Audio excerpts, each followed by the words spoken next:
This Steve Jones Show podcast is now loading. The Steve Jones Show podcast is presented by Sunbury Motor Company, Purdy Insurance, Brewers Outlet, and NIL Game Changers.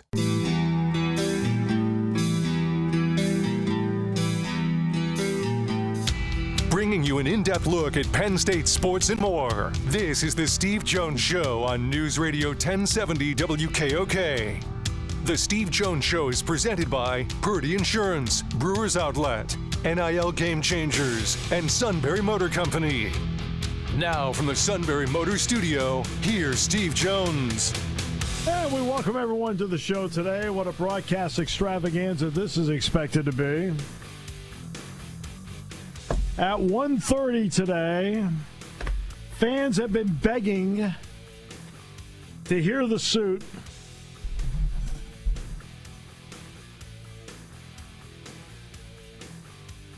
Did I read that with enough enthusiasm, Todd? I thought you were introducing the Rose Bowl for a second. Same thing. The suit will join us to give us his breakdown of the Indy 500. Once again, the key, the first driver to make 800 successful left turns wins. Did I miss something? You got to change a couple tires in there once in a while. But other than that, no. I mean, 800 successful left turns. Yeah. You know what bothers him? As I've actually walked on the track, and he's never been there.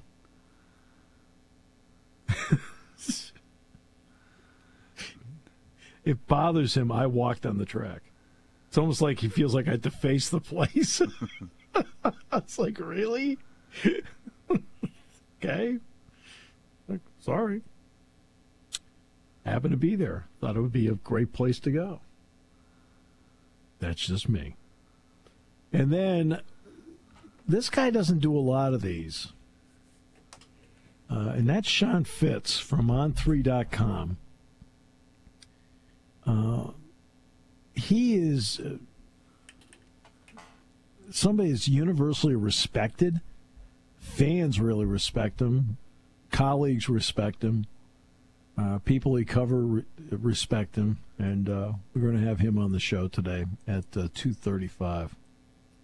And it's going to be just great to talk to him. I tried to work it out before, didn't quite work out. And then when I just out of the blue, I texted him. And I said, "What do you think?" He says, "Hey, you hit me at just the right time." I said, "Okay, good." Does a great job of covering recruiting and in covering the team. Xander Schauffele is the leader at the PGA right now, and he is rolling. The defending Olympic champion is now playing his 18th hole, which I think he's playing. I think he started on the back nine today, so he's playing the 9th hole. He's at 9 under par. Tony Finau is next at 6 under. He's playing the 15th. Rory McIlroy, who's won his last 2 starts, is at 5 under par, playing 17. McIntyre, 5 under, playing 16. Coles is finished at 4 under par. Tiger Woods just birdied. He's at 1 under par. So there you are. I mean, that's what a performance he's put on. Jordan Spieth, by the way, we talked yesterday, Jerry Dulac and I, about Jordan Spieth. And Spieth loves how he's hitting the ball. He's 3 under par through 14. He's right there. He is right there. It'll be interesting to see if the scores stay that low all weekend. Well, it's been raining. And it's not raining now. It rained during the early of the week. The course is very soft, and it is allowing the ball, believe it or not, to sit up. And it's allowed them to have some good lies and shots into the green. This is not some championship courses are very narrow. This one is not. It's not like acres of wide open spaces you can hit to, but it's not U.S. Open narrow. And some of these guys have taken advantage of that. Now we have a whole bunch of guys going off this afternoon that'll be playing, including the Mickelson, Fitzpatrick, Morikawa group. John Rahm's playing this afternoon. Wyndham Clark is playing this afternoon. Cantlay's this afternoon. Zalatoris, Patrick Reed. Those are some of the names this afternoon that are going at Valhalla. So, yeah. He's 9 under par. He finished. He parred the last hole. He shot. Schauffele shot 62. Yikes. 62. It's like talking to Greg Wetzel. I can't believe that I did not know this, but the girl that won the AA cross country for Lewisburg was his granddaughter. Yeah. I had no idea. Yeah, I mean, obviously the athleticism came from the mom's side. All right, so that's terrific. That is wonderful. Yankees have jumped out to a 1-0 lead on the Twins because Anthony Volpe led off the game with a home run. And Volpe's off to a good start this year. He's hitting .273 after a rough rookie year. All right, last night, Celtics won, beat the Cavs 113-98. The Cavs did not have 3 of their starters last night, or 2 of them are starters. LeVert comes off the bench, but Mitchell didn't play, LeVert didn't play, Allen didn't play. I thought the Cavaliers played very well. The Celtics, it's obvious. Look, they've won their first 2 series each in 5. That looks great, but I don't think they've played great. They need to get Porzingis back. They really do. Need to get Porzingis back. Also last night, the Mavs won, winning at Oklahoma City to lead that series 3-2 as they beat the Thunder 104-92. And by the way, Tyrese Maxey won the Sportsmanship Award.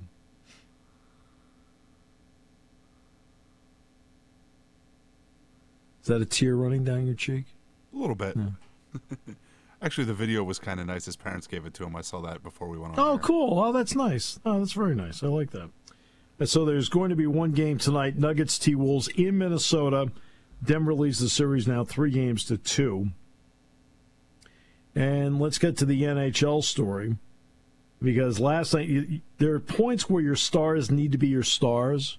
Cale Makar and Nathan McKinnon for Colorado each scored third-period goals last night, and they beat Dallas 5-3 to stay alive. They go back to Denver now with the Stars up 3-2. Tonight, the Rangers and Hurricanes play in Raleigh. The Rangers won the first 3, but Carolina staved off elimination, won Game 4, then went to Madison Square Garden and won Game 5. So it's 3-2 going back to Raleigh tonight. That's at 7 on TNT. And Edmonton and Vancouver will play in British Columbia at 10 o'clock tonight, and that series is tied at 2 apiece.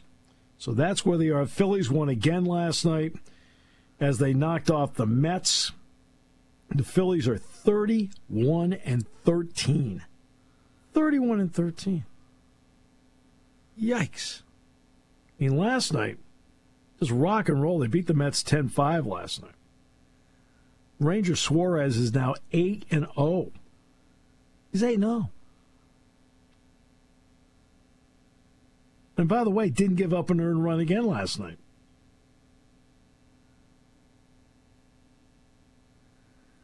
Ranger Suarez has a 1.37 ERA. Turnbull gave up all the runs.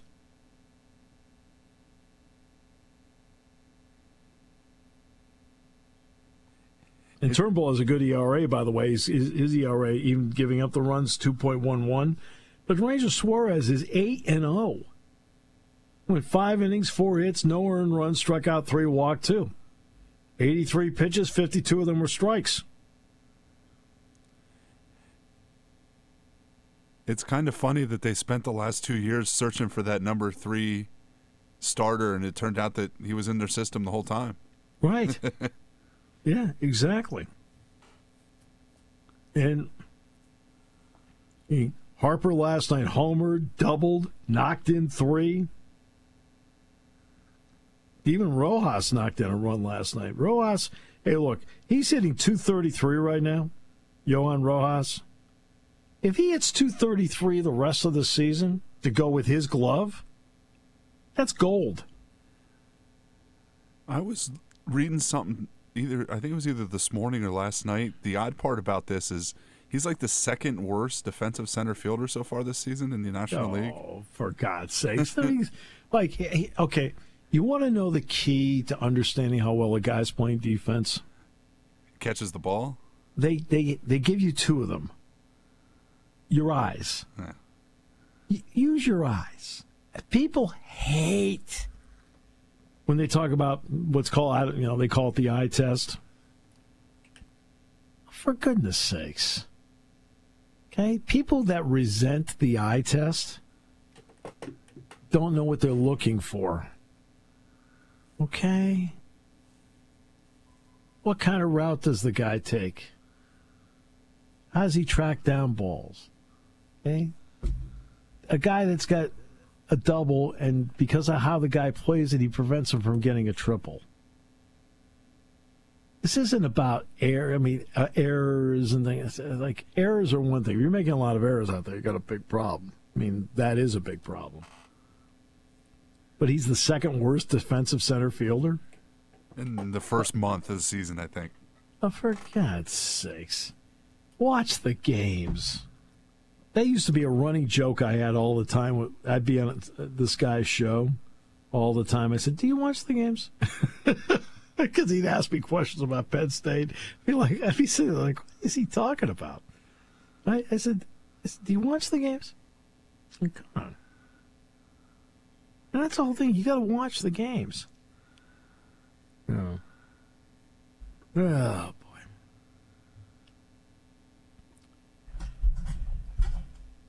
I know we've talked a lot about money here in the last week. Jeez, I feel tired like we've talked a lot about money.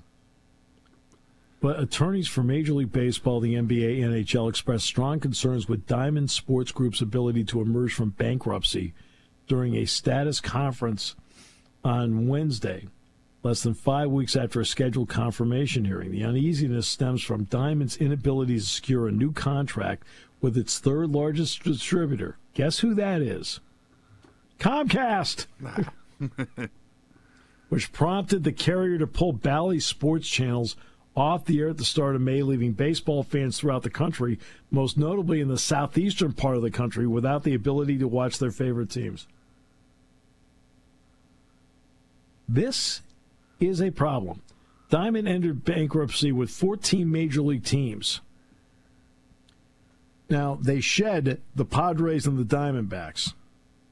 Uncertainty over regional sports contracts, a major revenue source for teams, as we've outlined, hung over the offseason, particularly with the Rangers, Twins, and Guardians. Now, the Rangers, of course, are this shabby, backward group that won the World Series last year.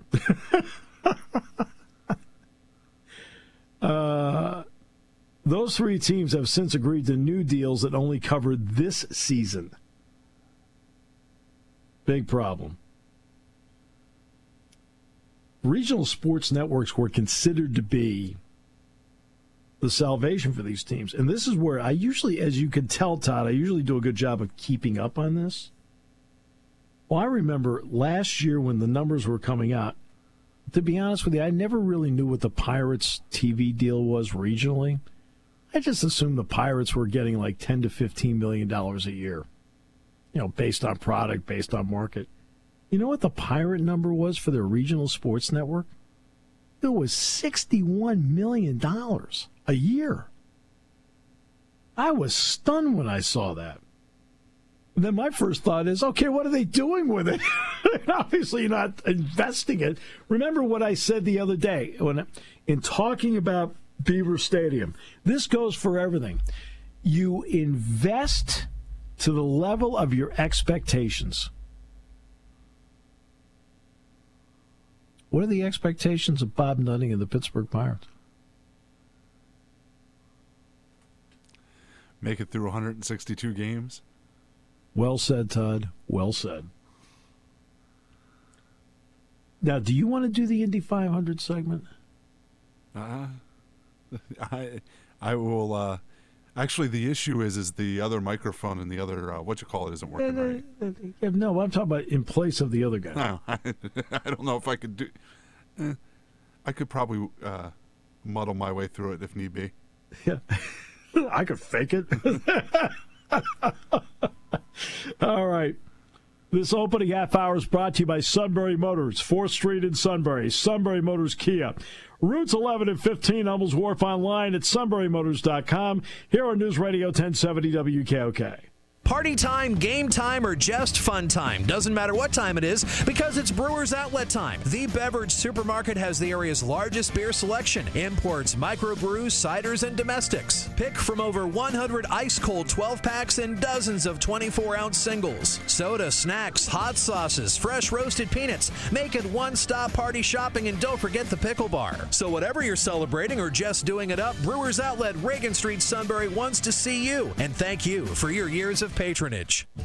Spring has sprung, and it's time to dust off those insurance policies. For over 100 years, the Purdy Insurance Agency has been protecting families and businesses of the greater Susquehanna Valley and beyond. With the experience of our trained and knowledgeable staff, you can rest assured that your needs will be evaluated and met by some of the industry's best representatives. No matter what your insurance needs are, call Purdy Insurance today at 570-286-5855 or visit our website at purdyinsurance.com to see what we can do for you.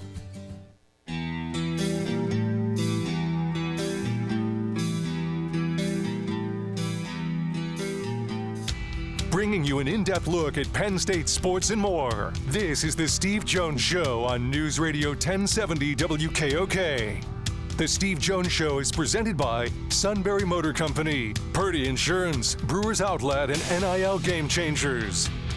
Now from the Sunbury Motors Studio, here's Steve Jones. And this half hour brought to you by Purdy Insurance. Market Street in Sunbury. Go to purdyinsurance.com. Auto, home, light, business, boat, motorcycle, RV. You have multiple insurance needs. They can handle them all. And they'll also do everything they can to make sure that you are fully insured while also saving money. Customer service means everything to them, because customer service means everything to you. It is all at Purdy Insurance, Market Street in Sunbury. Go to purdyinsurance.com. Coming up, the Indianapolis 500 next weekend, not this weekend. This weekend, one more weekend apiece. And then the Indy 500 itself. We now bring in the expert on the Indy 500, which is the only race they run during the course of the IndyCar season. That's not true. I believe it's the only one anybody knows of. It's the only one you watch, yes. It's definitely the case that it's the only one you watch. I think I speak for America. I've seen them all. I've watched the practices. I've watched some of the qualifying. I've seen them all so far. This is the first oval. So this is what makes this. I like that idea, by the way. I love the fact that this is the first time that they've gotten on an oval this year instead of doing these short tracks before the 500, because you have no idea what car you have now. Really? And it's been a tough week at Indianapolis too, Steve, because of the rain. Matter of fact, they might not even be able to have Fast Friday. Fast Friday is where they get a little extra boost. So the speeds go up about 3 to 5 miles an hour for qualifying, and they may not be able to have a Fast Friday. So we may be looking at Saturday on qualifying day as being the first time that these drivers have run with the added boost. So that would make things interesting. You're making stuff up now. Well, I could, but this time I'm not. Really? Okay. You insist. So nobody can really tell to this point, except that the usual suspects are involved in the race, who have done well and have cranked it out on ovals before. So who are the usual suspects that we need to watch for this time? Well, you absolutely have to have, a willpower on the radar. I mean, there's a guy that's led more laps. Disgust. You have no regard for willpower at all. I'm not a big... You know what? I take that back, Steve. I am more of a willpower fan over the last 5 years than I ever have been. I think he has been a different person in interviews and a different driver. For many years, it was all about what people did to him.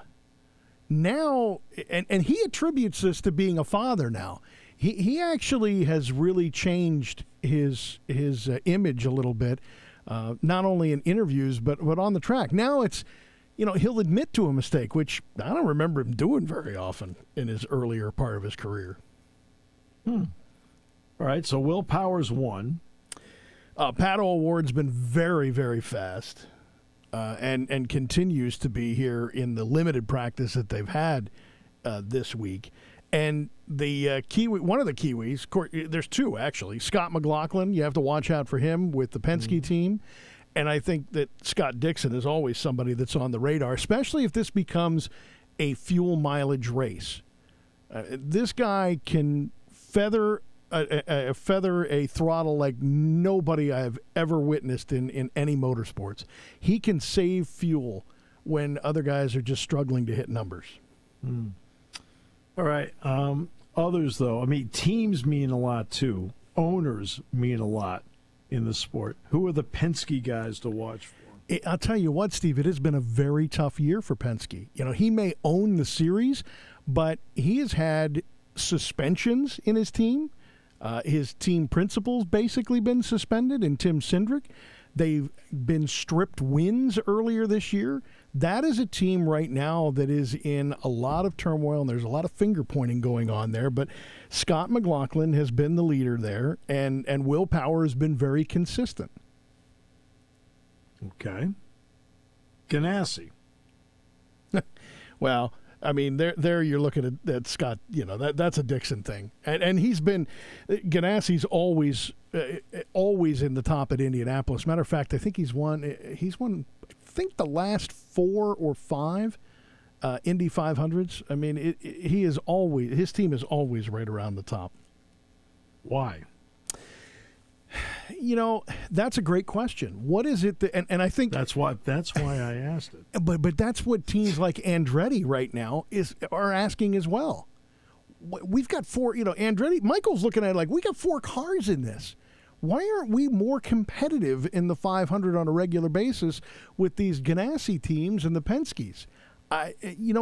There's no real one thing that I think stands out with Ganassi. No matter who's been in the seat, they've always been competitive. And maybe that goes back to the garage. Maybe that goes back to what they're doing in the garage. The garage, huh? Okay, so you've never been to the race, have you? I have not been to the 500. It is absolutely on the bucket list. It bothers you. I've walked on the track. Yes, it does. It does bother me. I do want to go up to Watkins Glen though, and take the Kia on the Watkins Glen track when they open it up sometime. Does it bother you up into Watkins Glen? No, just Indianapolis. Oh, goodness. I've flown over Indianapolis, but it was too dark and cloudy to see it. How could you miss it? It was too dark and cloudy.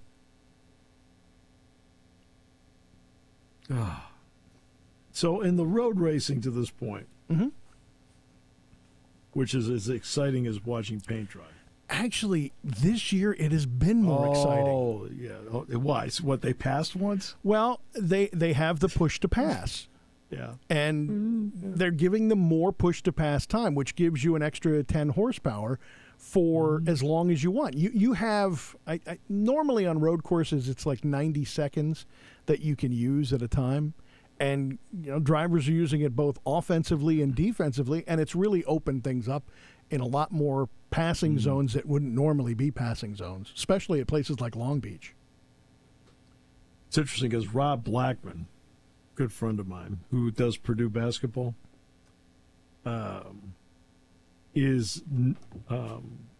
works the pits of the Indy 500 on radio. I knew I heard that name somewhere.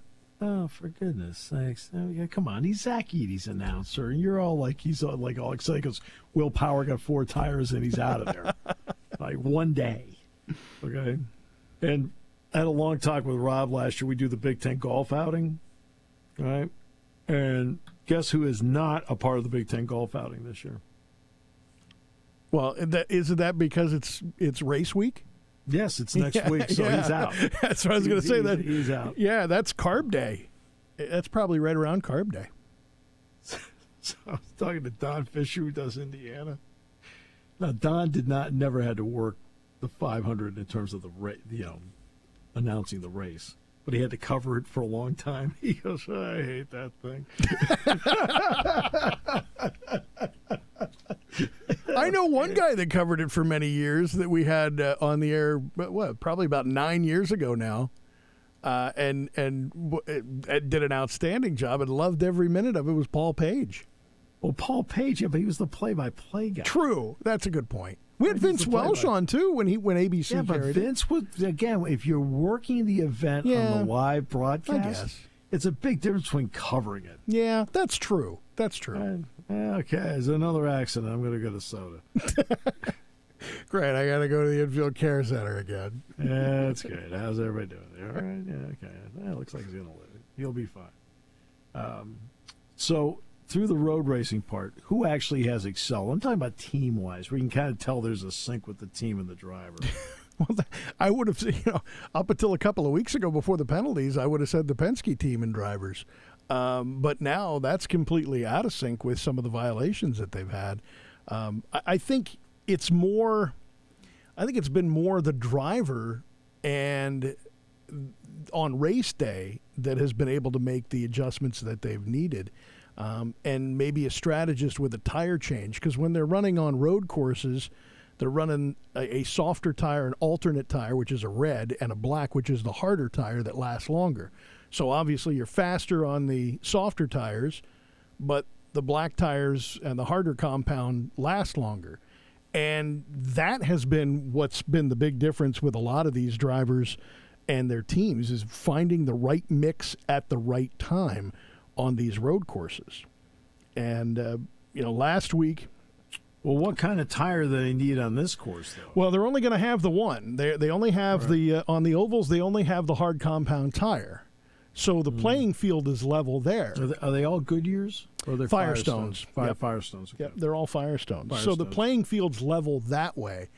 That's why Indianapolis is unique for even an oval, because of how many pit stops. I think the average pit stop is 5. There's 5 to 7 pit stops during the 500-mile race. So really a lot of the pressure of making the right changes, making everything smooth, trying to be perfect, minimum of 5 times, is on that pit crew. What are the odds that the 500 ends under a yellow flag going at 60 miles an hour? Painfully high. Listen, I am not a big fan of green, white, checkered the way NASCAR does it. Okay, I think that throws in too many variables that teams can't plan for in a race. And okay, well, are we going to have enough fuel if this goes an extra 2 laps? If it goes an extra 4 laps, what happens? To me, that's what is the wrong part of it. What I do like about what IndyCar has done over the last couple of years is they've red flagged the race. So nobody works on any of the cars. The cars are stopped. The engines are off. They come back, and they guarantee at least they have 2 laps to finish the race. That is a way to do it that I think is a little bit more fair. All right, hot lap early Pato Award it has been the one that's put in the hot lap, 228.861. Colton Herta, 224, 182. Watch out for him, too. He's one of those drivers on the Andretti team. He's their lead driver right now, Steve. And he has matured so much as a driver since that first win down in Texas. And then there's Linus Lundqvist, who went 225, 621, but hit the wall. In turn 2.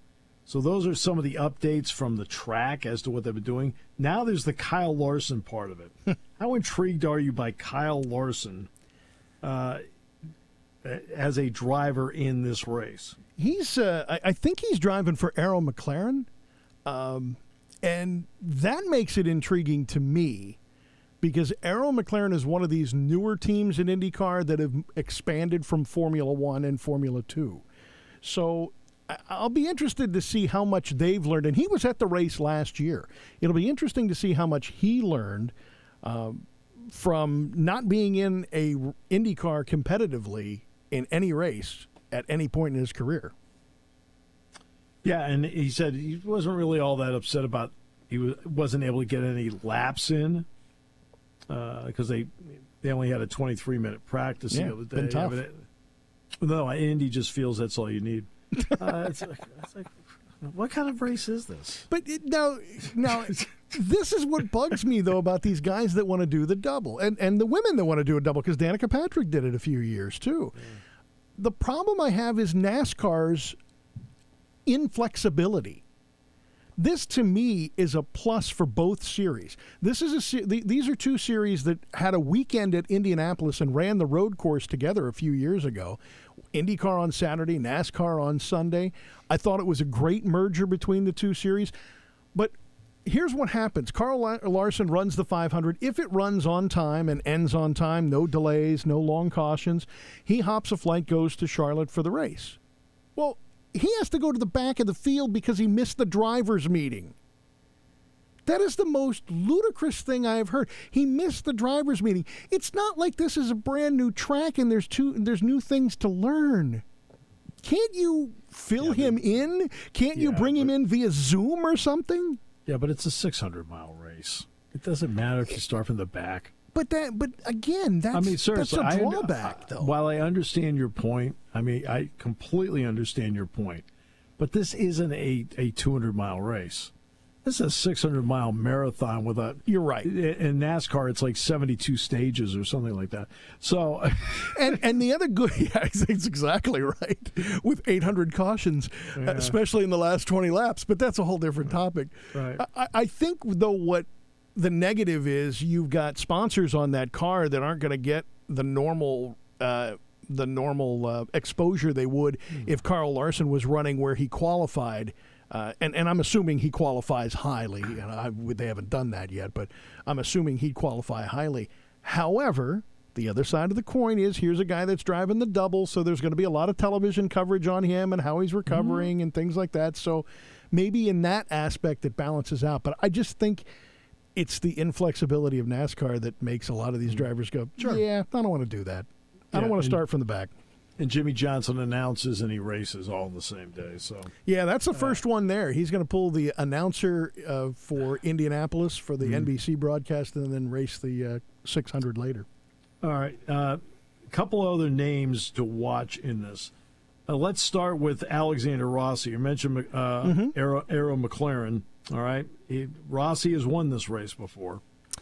Yeah, and he is another one of those very aggressive drivers. He's what I guess Townsend Bell likes to call the elbows out kind of driver. So he'll stick a nose in there in turn one in situations that maybe a lot of other drivers wouldn't. But the difference is he's able to complete that pass where a lot of other guys would be in the wall. And then there's Joseph Newgarden. He's just so solid. I mean, he's another one that reminds me of a younger Scott Dixon. This is Rick Mears. That's a really good comparsion. It really is a good comparison. I shock you with this stuff, don't I? That was a little impressive, yeah. I shock you that I actually know it.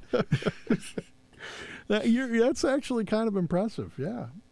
I mean, patient, understands it's 500 miles, right? Stays out of trouble. Picks his spot, wins the race. And I'm not going to lie, I'm fond of this driver, but Marco Andretti has looked very good in a limited practice. He's not running the full series this year. He is running for the family team in the 500. But the big difference between this and the last couple of years, he's been running Truck Series and ARCA races. So he is very familiar. Not familiar. He is very much in sync with racing, not just coming into a car cold as he had in the last couple of years. And the other part, you love the spectacle of it. They start the broadcast at 11 a.m. You're locked in at 11 a.m. Every story. You love everything leading into it before they drop the green flag. Jack Arute was one of the guys that made me love racing. You know, growing up, watching him do pit reporting, and his book on the Indy 500 is just fantastic. I enjoyed reading that. I've read it a couple of times now with the stories that he has. But he's the reason. He used to tell great stories. And then you had Jim McKay, who did play-by-play for many years. Mm-hmm. And again, another great storyline teller. Not only could he call the race, but he could also tell the story behind it, and that's what I enjoyed. Jack Arute lives in Suffield, Connecticut. Does he still own the racetrack up that way? He owns Stafford Motor Speedway. Suffield, Connecticut is directly across the river from Enfield, where I grew up. So that's Jack and I always had that connection when we talk about stuff. You've been on his. He had the football show for years. I've been on his show, many times, and he's been on our show. Yes. So one of the classiest guys. I'm a big Jack Arute guy. Big. Well, I enjoyed this. America tuned out in droves, but I enjoyed it. I will be very interested to see the way qualifying goes this weekend. They'll fill the top 12, then they'll be locked in. Then everybody gets one run at that. Then that 12's locked in. Then they fill 20 through, I think it's 29. And then the last 3 spots are going to be open for Sunday. And there are 4, there is one extra car than they have room in the field for. So somebody's going to get bumped like Graham Rahal did last year. There you go. Oh, look, I just brought up on my iPad the IndyCar series. They actually have other races. All right, so hey, you want to know a next race that you should watch, Steve? Milwaukee at the end of the season. The Milwaukee Mile is back. That is a fast little bull ring, and boy, what a lot of passing you'll see in that one. Okay. You do know it's August 31st. Yeah. I am at West Virginia that day doing football. But there's such a thing called a DVR. There's such a thing as having interest to program the DVR. I'll listen to you and still program the DVR to watch it later. Good, then enjoy it. You can let me know how it turned out. I will let you know. Thanks, buddy. Appreciate you a lot. Thank you. All right. This half hour brought to you by Purdy Insurance. Market Street in Sunbury. Go to purdyinsurance.com here on News Radio 1070 WKOK. There's something to be said about a sale with a handshake, a service technician who really knows what he's doing. They can explain it in English what the problem is. There's nothing better than having that friend you could trust in the area. That's Sunbury Motors, where you get selection, knowledgeable salespeople, and prices that fit your budget, and more important, that friend you can trust. Welcome to Sunbury Motors, Kia, Ford, and Hyundai. You could shop other dealers and compare prices, but at Sunbury Motors, you get their lowest price promise. They research the current used vehicle market and guarantee their used car prices are the lowest. If you find a lower price, Sunbury Motors will beat it. 3 dealers all in one. See their full new and pre-owned inventory at sunburymotors.com. Pick out a vehicle you like and schedule your test drive online. Follow them on Facebook. Sunbury Motors Ford and Hyundai, North 4th Street, Sunbury, and Sunbury Motors Kia, routes 11 and 15 in Hummel's Wharf. You want your young athlete to get the most out of life and NIL. You need a roadmap, a strategic approach. NIL Game Changers help student athletes earn while they learn in their collegiate journey. Driven by former student athletes and coaches who work as NIL sports agents and content media designers, they'll guide both student and family, starting with high school students looking toward college and those already in college. Get a seasoned team of marketing experts with a background in athletics and coaching. Visit NILGameChangers.org, the ultimate destination for name, image, and likeness opportunities. Spring has sprung, and it's time to dust off those insurance policies. For over 100 years, the Purdy Insurance Agency has been protecting families and businesses of the greater Susquehanna Valley and beyond. With the experience of our trained and knowledgeable staff, you can rest assured that your needs will be evaluated and met by some of the industry's best representatives. No matter what your insurance needs are, call Purdy Insurance today at 570-286-5855 or visit our website at purdyinsurance.com to see what we can do for you.